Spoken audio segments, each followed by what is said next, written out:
isso que o João tá falando é ouro, assim, porque, infelizmente, na era da internet, da mesma forma que a gente tem uma facilidade, eu tenho uma facilidade aqui, em 5 minutos eu abro essa live, a gente bota 50, 100 pessoas para assistirem, dependendo do canal, a gente bota 5 mil, 2 mil, 8 mil, a gente fala com todo mundo, só que a gente recebe a informação de terceiros, a gente forma a nossa opinião de terceiros, então é fundamental o João, que esteve lá, que sujou o pé dele de barro. Eu vou falar daqui a pouco a respeito da ex do Pazuello, porque eu a entrevistei ano passado e ela deu uma declaração num podcast de uma coisa que ela já tinha conversado comigo antes, só que quando eu publiquei não repercutiu.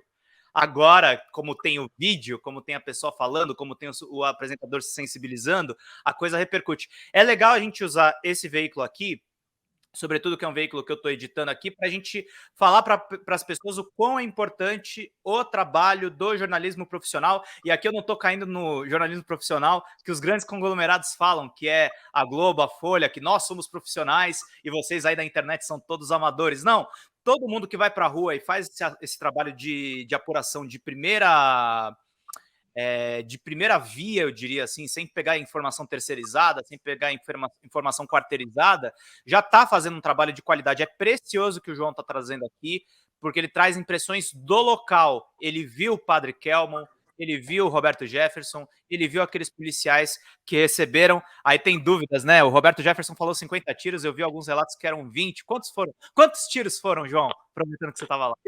Então, quando eu estava no local, a informação que se tinha era de que eram 10.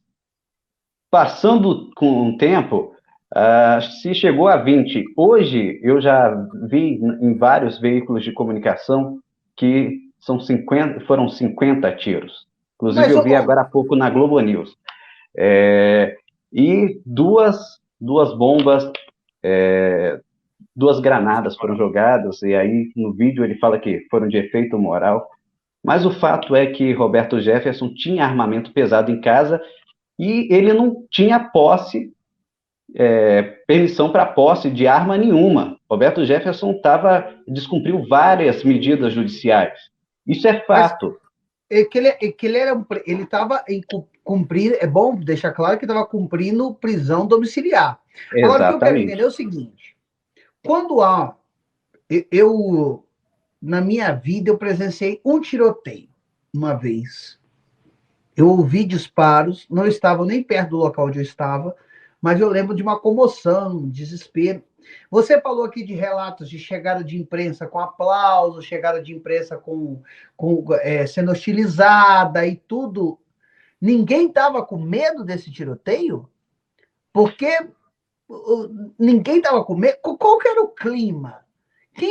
Quem eram as pessoas que estavam ali de início? Porque uma coisa quem eram as pessoas que estavam ali, e outra quem eram as pessoas que chegaram. Porque esses macacos de auditório, esses animadores de plateia, macacos de auditório, gente que levanta aplauso, que levanta não sei o quê, isso a gente já está acostumado a lidar na política há 300 anos. Isso existe há 500 anos. Entendeu? Não tô falando desse povo. Não estou falando desses sujeitos que ganham os seus salários aí para levantar aplauso, ou o que quer que seja. Eu estou falando qual era o clima real do local. O que você sentiu quando você chegou lá? Gustavo e Pedro, e é você que acompanha, no local tinha um cordão de isolamento da Polícia Militar que impedia com que esses populares passassem. Então, eles não conseguiam entrar na rua de Roberto Jefferson.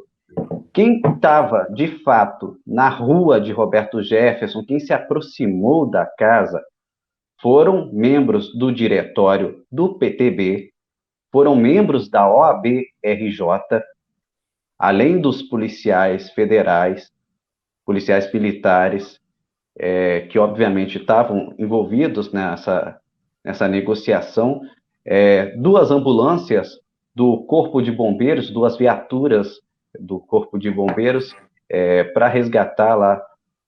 Isso depois que os policiais já tinham sido atingidos por Jefferson, tá? Tinha duas ambulâncias do Corpo de Bombeiros lá prontamente no local. além disso, várias viaturas do BOPE estavam no local.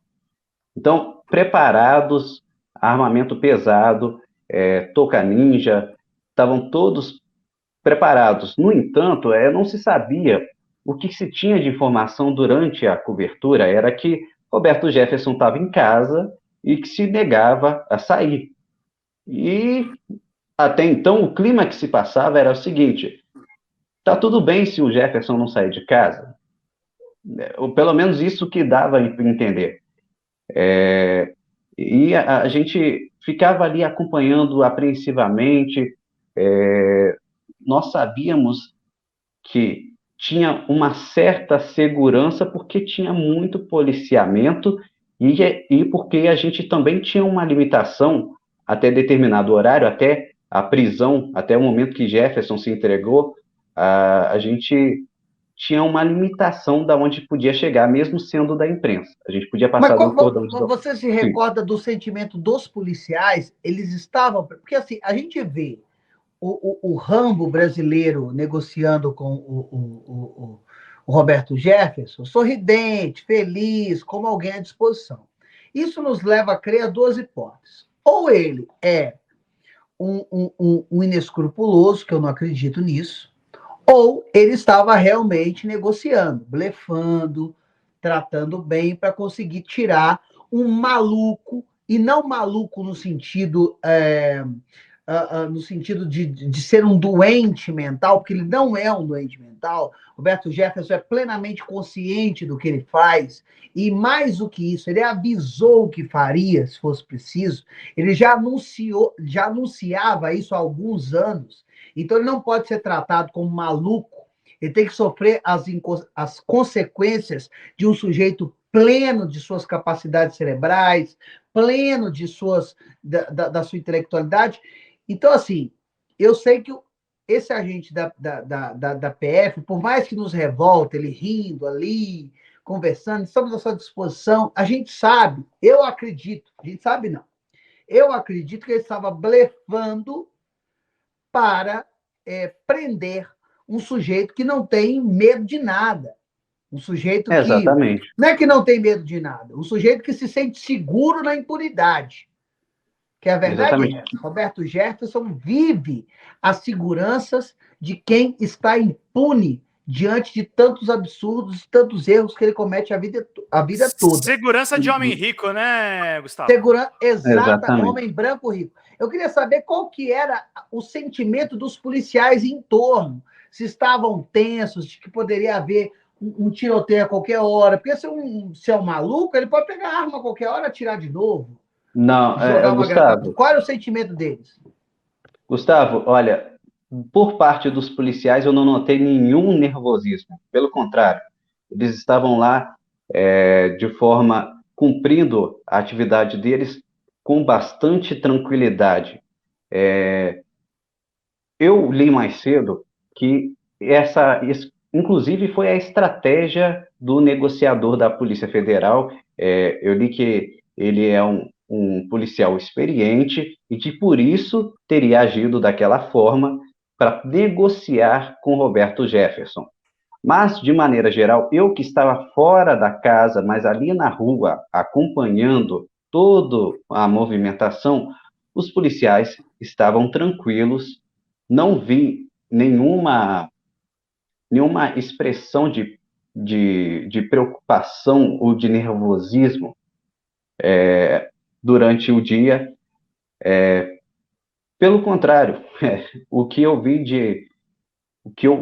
de alguns policiais era o cansaço pelo tempo de demora para o Jefferson se entregar. Porque desde o momento que eu cheguei para a cobertura, eu cheguei por volta das 2:00 da tarde. Ele estava sendo burocrático, né? Estava atrapalhando ali o trabalho deles. Né? Sim, exatamente. Não, e que eu acho ótimo, aliás, aí fica aqui até o meu elogio. Me coloca na tela aqui, deixa eu só fazer esse elogio. Opa, peraí. Olha, não quero fazer esse elogio a toda a polícia, a Polícia Federal, porque eu acho que o comportamento da Polícia Federal foi exemplar no sentido de colocar esse sujeito no lugar dele. Porque se a polícia tivesse agido como a gente espera, né? Ou como a gente gostaria que fosse, no caso, de um bandido inescrupuloso, como é o Roberto Jefferson, comparsa de Jair Bolsonaro, o grande aliado de Jair Bolsonaro, como se o nosso coração, né? Nós que somos leigos, nós que somos